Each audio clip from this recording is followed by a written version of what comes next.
Hi friends, welcome to my channel. ഇന്നത്തെ video underarm റോളേഴ്സിൻ്റെ ഒരു review video ആണ്. രണ്ട് പ്രോഡക്റ്റാണ് ഞാൻ കാണിക്കുന്നത്.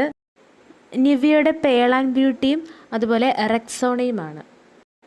നിവിയ വളരെ പോപ്പുലർ ആയിട്ടുള്ള ഒരു ബ്രാൻഡാണ്. നിവിയയുടെ ഒരു ഗ്ലാസ് പാക്കേജിങ്ങിലാണ് വരുന്നത്. 48 അവർ പ്രൊട്ടക്ഷൻ കിട്ടുമെന്നാണ് ഇതിൽ പറയുന്നത്. 48 അവർ ഉണ്ടെന്ന് തോന്നുന്നില്ല. ഒരു 1 day ഒക്കെ ഓർഡർ കൺട്രോൾ ചെയ്യും. ഇത് നോ ആൽക്കഹോൾ പ്രോഡക്റ്റാണ്. ഇതിനൊരു ക്രീമി ജെൽ ടൈപ്പ് കൺസിസ്റ്റൻസിയാണ് ഉള്ളത്. ഇത് നമ്മുടെ അണ്ടർആമിൽ യൂസ് ചെയ്താൽ ഡ്രൈ ആക്കി നിർത്തും. ബോഡി ഓർഡർ കൺട്രോൾ ചെയ്യാനായിട്ട് വളരെയധികം സഹായിക്കുന്ന ഒരു പ്രോഡക്റ്റാണ്. ഇത് കുളി കഴിഞ്ഞതിന് ശേഷം വെള്ളമൊക്കെ നന്നായി തുടച്ചതിന് ശേഷമാണ് യൂസ് ചെയ്യേണ്ടത്.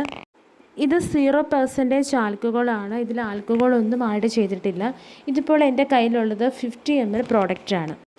ഒരു റോളർ ടൈപ്പിലാണ് ഇതുള്ളത്. ഇതിൻ്റെ സ്മെല്ല് മൈൽഡായിട്ടുള്ള ഒരു സ്മെല്ലാണ്. അതുപോലെ ഇത് ഫീമെയിൽസിനായിട്ടുള്ള പ്രോഡക്റ്റാണ്. ചെറിയൊരു വൈറ്റ് കാസ്റ്റ് ഇതിനുണ്ട്, പക്ഷേ ഇത് പെട്ടെന്ന് തന്നെ ഡ്രൈ ആവും. നെക്സ്റ്റ് പ്രോഡക്റ്റ് റെക്സോണയാണ്. ഇതും 48 hours പ്രൊട്ടക്ഷൻ കിട്ടുമെന്നാണ് പറയുന്നത്. പക്ഷേ ഒരു 1 day പ്രൊട്ടക്ഷൻ നമുക്ക് എന്തായാലും കിട്ടുന്നതാണ്. റെക്സോണ ഒരു പ്ലാസ്റ്റിക് പാക്കേജിങ്ങിലാണ് വരുന്നത്. നിവിയ ഒരു ഗ്ലാസ് പാക്കേജിങ് ആയതുകൊണ്ട് അത് പെട്ടെന്ന് പൊട്ടാനുള്ള ചാൻസ് ഉണ്ട്. പക്ഷേ ഇതൊരു പ്ലാസ്റ്റിക് പാക്കേജിങ് ആണ് ഇതിനുള്ളത്. സ്മെല്ല് വരുന്നത് നിവിയയുടെ പോലെ അത്ര മൈൽഡായിട്ടുള്ള ഒരു സ്മെല്ലല്ല. ഇതും 0% ആൽക്കഹോളാണ്. സ്കിന്നിന് സേഫാണ്. അതുപോലെ ഇത് ഡെർമറ്റോളജിക്കലി ടെസ്റ്റഡ് ആണ്. ഇതും 50 ml പ്രോഡക്റ്റാണ്. ഇതിൻ്റെ പ്രൈസ് 135 ആണ്. ഇതിനും ഒരു ക്രീമി ജെൽ ടൈപ്പ് കൺസിസ്റ്റൻസി ആണുള്ളത്. ഈ ഒരു പ്രോഡക്റ്റ് ആമസോൺ, ഫ്ലിപ്കാർട്ട്, മീഷോ തുടങ്ങിയ ഓൺലൈൻ ഷോപ്പുകളിലും അവൈലബിൾ ആണ്. അതുപോലെ ഇത് ഫീമെയിൽസിനായിട്ടുള്ള ഓർഡർ കൺട്രോൾ റോളേഴ്സാണ്. പിന്നെ കുറച്ച് റിവ്യൂസ് ഞാൻ കണ്ടിട്ടുണ്ടായിരുന്നു. ഇത് നമ്മൾ അണ്ടർആംസിൽ യൂസ് ചെയ്യുമ്പോൾ ഡാർക്കൺ ആകുന്നുണ്ട് എന്ന്. വിയർപ്പ് നമുക്ക് ഏറ്റവും കൂടുതലുള്ളത് അണ്ടർആംസിലാണുള്ളത്.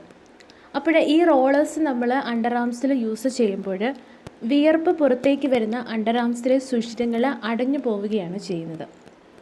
വിയർപ്പിൻ്റെ സ്മെല്ല് നമുക്ക് ഉണ്ടാവില്ല. ബട്ട് ഇത് നമ്മൾ ഡെയിലി യൂസ് ചെയ്താൽ ഡാർക്കൻ ആകാനുള്ള ചാൻസ് ഉണ്ട്. അപ്പോൾ ഇങ്ങനെയുള്ള ഒരു കാര്യം കൂടിയുണ്ട് ഇതിന്. ഏറ്റവും നല്ലത് നാരങ്ങ 2ആയി മുറിച്ച് അണ്ടർആംസിൽ യൂസ് ചെയ്യുന്നതാണ്. വിയർപ്പിൻ്റെ ദുർഗന്ധം മാറാനായിട്ടുള്ള നാച്ചുറൽ റെമഡീസിനെ കുറിച്ചൊരു വീഡിയോ അപ്ലോഡ് ചെയ്തിട്ടുണ്ടായിരുന്നു. കണ്ടിട്ടില്ലാത്തവരുണ്ടെങ്കിൽ അവർക്ക് വേണ്ടി ആ വീഡിയോയുടെ ലിങ്ക് ഡിസ്ക്രിപ്ഷൻ ബോക്സിൽ കൊടുത്തിട്ടുണ്ട്. റോളേഴ്സ് യൂസ് ചെയ്യരുത് എന്നല്ല, ഇത് നമുക്ക് ഡയറക്റ്റായിട്ട് യൂസ് ചെയ്യാതെ ഡ്രസ്സിൽ അണ്ടർആംസിൻ്റെ ഭാഗത്ത് ഉള്ളിൽ അപ്ലൈ ചെയ്തതിന് ശേഷം നമുക്ക് ആ ഡ്രസ്സ് ഇടാവുന്നതാണ്. അപ്പോൾ നമുക്ക് സ്മെല്ലുണ്ടാകാതിരിക്കുകയും അതുപോലെ നമ്മുടെ സ്കിന്ന് സേഫായിട്ടിരിക്കുകയും ചെയ്യും. അപ്പോൾ ഇന്നത്തെ ഈ വീഡിയോ നിങ്ങൾക്ക് ഇഷ്ടപ്പെട്ടിട്ടുണ്ടെങ്കിൽ ലൈക്ക് ചെയ്യുക, ഷെയർ ചെയ്യുക. നിങ്ങളുടെ അഭിപ്രായങ്ങളും നിർദ്ദേശങ്ങളും കമൻറ്റ് ബോക്സിൽ കമൻറ്റ് ചെയ്യുക. അതുപോലെ ചാനൽ സബ്സ്ക്രൈബ് ചെയ്യാത്തവരുണ്ടെങ്കിൽ സബ്സ്ക്രൈബ് ചെയ്യാനും മറക്കരുത്. സബ്സ്ക്രൈബ് ചെയ്യുമ്പോൾ തൊട്ടടുത്തുള്ളൊരു ബെല്ലൈക്കൺ കൂടിയുണ്ട്. അതിലും ഒന്ന് ക്ലിക്ക് ചെയ്താൽ മാത്രമേ നിങ്ങൾ വീഡിയോസ് അപ്ലോഡ് ചെയ്യുമ്പോൾ അപ്പോൾ തന്നെ നിങ്ങൾക്ക് നോട്ടിഫിക്കേഷനായിട്ട് വരികയുള്ളൂ. അപ്പോൾ പുതിയൊരു വീഡിയോയുമായി ഞാൻ വീണ്ടും വരാം. അതുവരെ ബൈ.